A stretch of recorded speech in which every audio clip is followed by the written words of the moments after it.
guys, my name is Eric, and today I'm going to do my very first tutorial video about how to draw hair. Bear with me for the technical difficulties. I don't really have like a setup for this, but a lot of people ask me on my Instagram and Imgur and everything, like, how do you draw hair? So here's how I draw hair. The first thing I do is I get the outline sort of laid out, the volume, where the hair is going to take place, where it's coming from, where it's going. And I do most of this with the 4B pencil. That's some fancy sign language, in case you didn't know. The way that I'm holding the pencil upright right now is not usually how you would draw hair. It's only for me to be a little bit more accurate while I make the left and right borders of the hair. But once I start actually drawing the hair normally, I will switch the pencil in my hand and use the movement of my wrist and my fingertips, like almost like shading, to replicate those natural long flow of the hair. For the video, I'm trying to hold the paper still, but at home it would be easier if you would turn the paper and then that way line it up with your wrist's natural motion to imitate the hair's flow.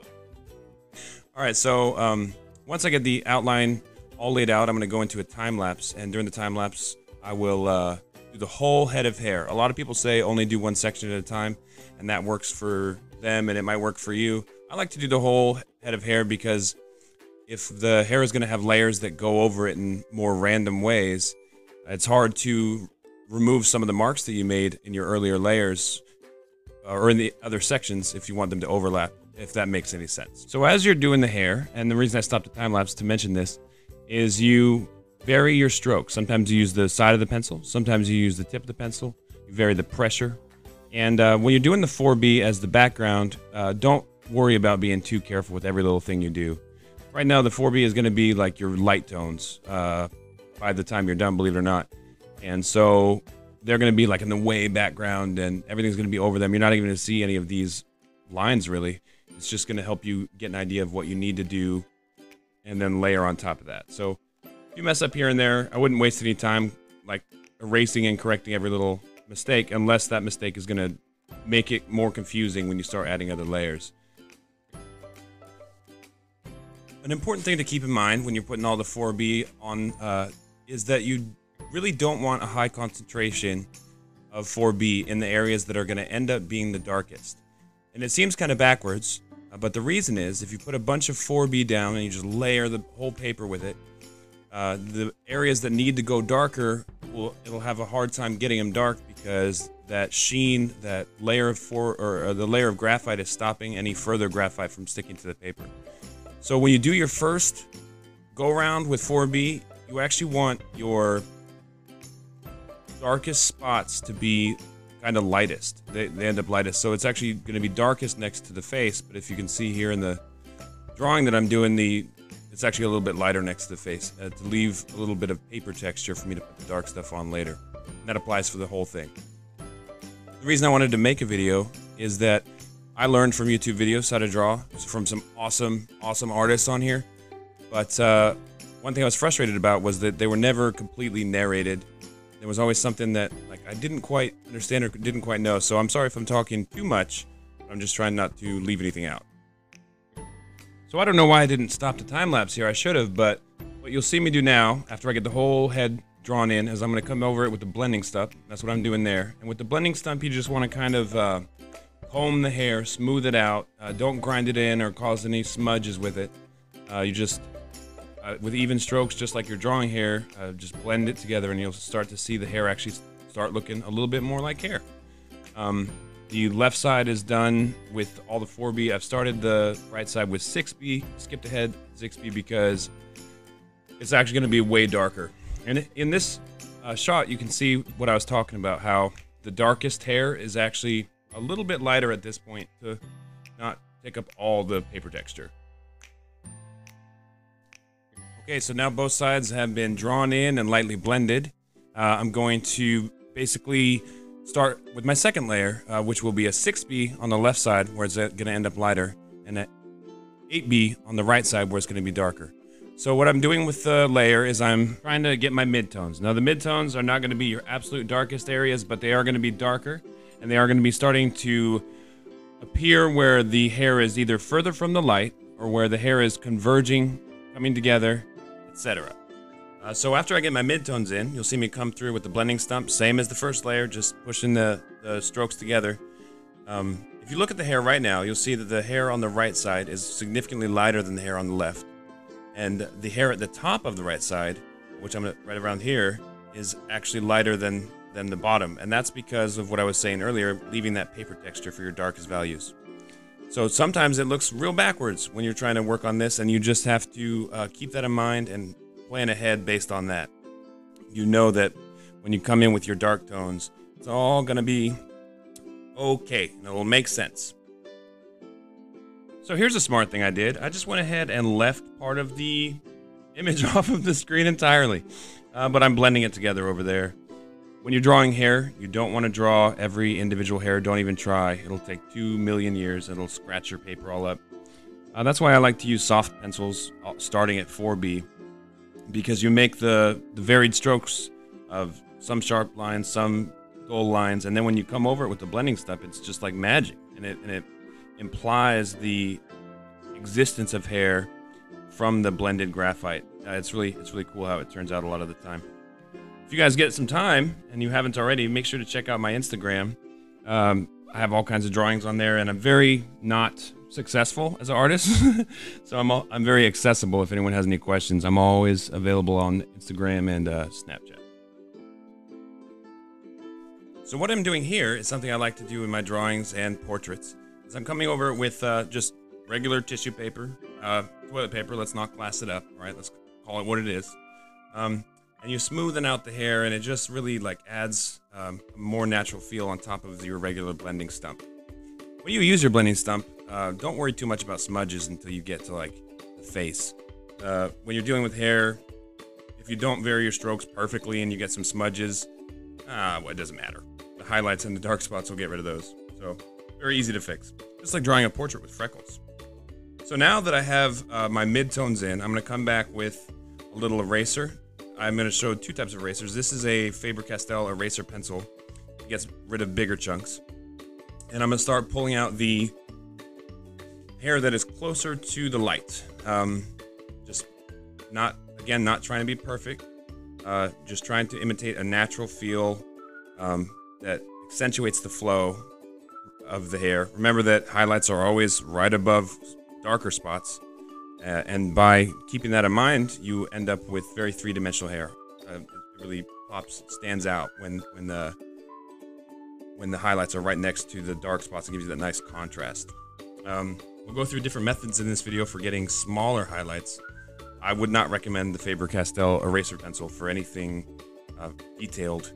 It's just handy to have at this spot when you're just pulling out big chunks, which is what I'm doing here. So let's go to a time lapse. Well, apparently not a time lapse, but a double speed, partially time lapse deal. But yeah, just follow along if you're trying to do your own drawing at home. If anyone's even going to watch this, who knows? Who knows? But follow along, start pulling out highlights anywhere the hair is closest to the light or furthest from the dark. Yeah, this is a real good narration. Thanks for listening, guys.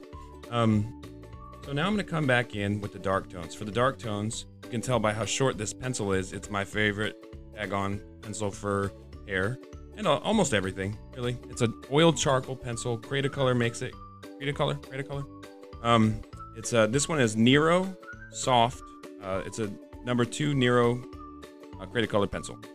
And one of the most important things if you're going to use this is that it goes on kind of waxy because it's part oil. And so when you're using it, you have to build up layers slowly. If you put your layers on too fast, you're not going to be able to pull out the highlights that you want to pull out. And I think at the end of this drawing, I actually ended up doing that a little bit myself. I put it in too fast, and the lines were just stuck right on there, and I couldn't do anything about it. But you just come through and you start all those areas that we've left light, we've left paper texture for us to use. Now we're finally gonna make it make sense. Avoiding the areas obviously that you want to highlight the most, but still make sure to put like a stroke or two of even the dark through the light parts to really sell it.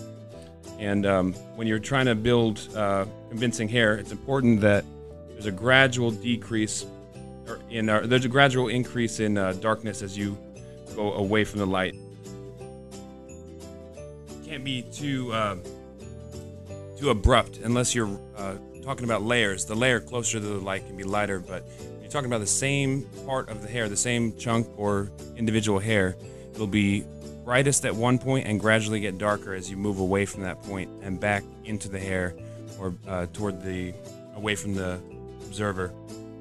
So basically what we're gonna do for the rest of the dang old time, I can speak very well, apparently, is we're gonna go dark blend, highlight blend, dark blend, highlight blend, to build up really cool layers. The first one that we blend over will be a layer that's deep in the hair, the deep background, where you can almost kind of see the highlights that we first did.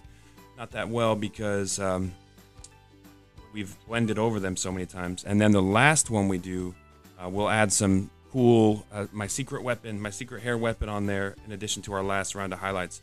And it will end up really neat. We'll get to that when we get to it. But here is my favorite tool for all of drawing. It is the Dagon Mono 2.3 eraser made by Tombow. It's so useful for everything. We'll talk about that a little bit more, but there's a mechanical eraser you can use if you absolutely have to.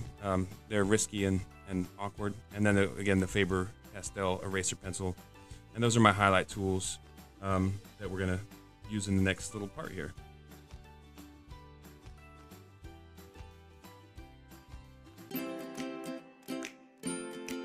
So now I'm going to start pulling out some bright highlights at the brightest part of the hair with my Tombow. I also add in like random hairs that are supposed to simulate hair that fly away. So they came from a different part and they're not going with the flow of the part you're already doing. And make sure that those follow a logical, natural flow. Those are a little harder to do with the Tombow because erasing doesn't affect quite as easily as drawing when you're doing those natural hair strokes. Again, I decided to cut off part of the video for you guys so you wouldn't be able to see that. Real good planning. I'm obviously a professional at this. Anyway, so the Tombow eraser, I'll talk about that just for a second while I'm working on the highlights, is awesome because it has a very, very small tip that you can project with it's like mechanical pencil style. There's a refill for it there. As soon as you run out, you just pop a new refill. They're very cheap. Oh, they're just great. One thing to keep in mind when you're doing any kind of highlights using an eraser is you clean off the, you can't see me doing it because I cut off the part of the dang old video, but you clean off the eraser between every stroke or two, and it's a pain in the butt, but it's worth it. Otherwise, you're just smudging your highlights and grinding it into the paper, or you're just not really effectively removing any highlights. You're wasting your time. It just ice skates across the top of the graphite. Graphite on the eraser, graphite on the paper. It's no bueno. So let's do another highlight time lapse. Okay, so I'm going to be quiet for a little while here. You guys just keep following along. And I'm going to pitch back in here when we get to the end and it's time for the finishing touches. But just remember to get on my Instagram, Army Guy Artist, and support me because I'm just starting out, trying to build up a little art platform.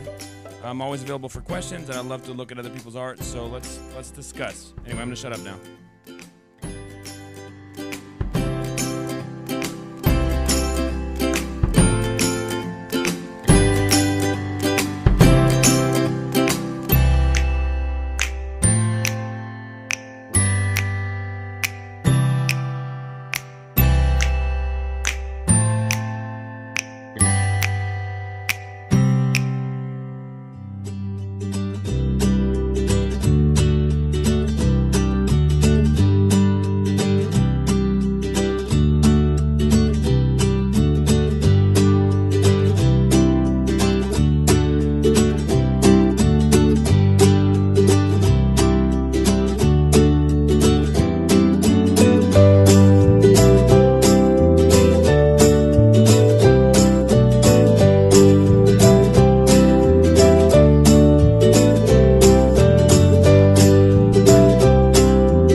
end of the video and our finishing touches, I'm going to show you my favorite finishing touch tools. Use a black pen, 0.5 mechanical pencil with 2B lead, a silver pencil, aquarelle colored pencil. And what you do is you start using the silver pencil to do the brightest little hairs. And I like this trick because it's the only way that I've found to pull out individual hairs. The mechanical pencil is used to take those hairs across the face, the single hairs. One trick is to pick up where you left off with the silver and the mechanical pencil. So if it's a black strand across the face, it carries into the hair as a silver strand. The brightest spots on the silver will be at the closest to the light, so make sure that if you do a strand, you sort of smudge both ends of it to decrease the shine of the silver in the areas that would be disappearing.